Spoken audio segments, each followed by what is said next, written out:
Excellent article, thank you for sending it along. Reminds me of Leo Tolstoy's point about the fog of war. I would only come back on one sentence in the whole article. And I quote, "In addition to the intelligence reports that in hindsight seem to point toward a specific attack, there is also a huge background of useless intelligence, each week bringing new reams of sometimes alarming or mysterious messages and transcripts that would later prove misleading or insignificant. In advance of the event, you can't tell one sort from the other." If I were standing online at the cinema, chatting with Leonard Mlodinow, in response to his assertion that, in advance of the event one can't discern useful from useless information. Now hold on. I didn't say information. I said intelligence. Professor Mlodinow, my apologies.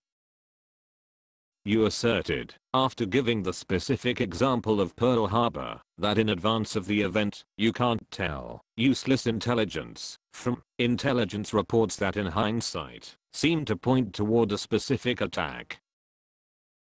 Have I got it right now? Yes, that is what I said.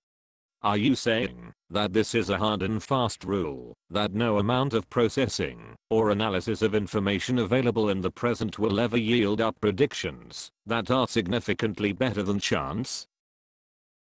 Such that one might never utilize such predictions to evolve strategies that are effective in controlling for risks and hassles and challenges that life seemingly randomly tosses up? No. Nothing so strong as that was intended. As I said, I try to relax and work on making the best of whatever develops, rather than worrying about how awful it is. So, the way I work on making the best of whatever develops, that is, the strategies I calmly employ as I make my way through life, are ones that rely on reading the present and forming judgments about how to act, are always seeking to steer circumstances toward solutions. That is, toward futures in which risks and hassles are controlled, and happiness, among other non-zero-sum benefits, is promoted. Nice to hear. Because at the moment it appears that evidence from computational models hints at the potential existence of a large equivalence class of adaptive behavior. Miller and Page, page 83. Yes, that caught my attention too. What does that mean to you? Large equivalence class of adaptive behavior. Well, for starters, an equivalence class of adaptive behavior simply means, for example, that common strategies arise out of divergent implementations of, for example, genetic algorithms. Implementations of such algorithms often differ in a variety of ways. For example, they may use very different kinds of representations, selection mechanisms, and choices of specific operators. Notwithstanding these choices, the resulting algorithms tend to perform more or less identically.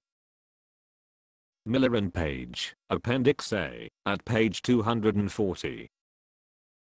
Go on. I'm with you.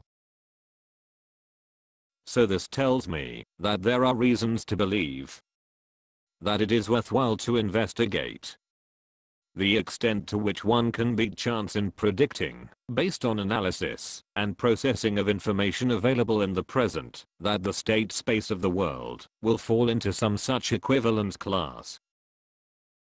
Because if so, one might use this ability to evolve strategies that will be effective in controlling for the risks and hassles and challenges that life tosses up. I don't know what to say. I'm saying, it seems to be possible to grace some otherwise black swans. And it certainly seems like a good idea to investigate further whether or not it is possible. But apart from that one small quibble, I'm very thankful for the points of view you have so eloquently articulated in the New York Times interview. To your health.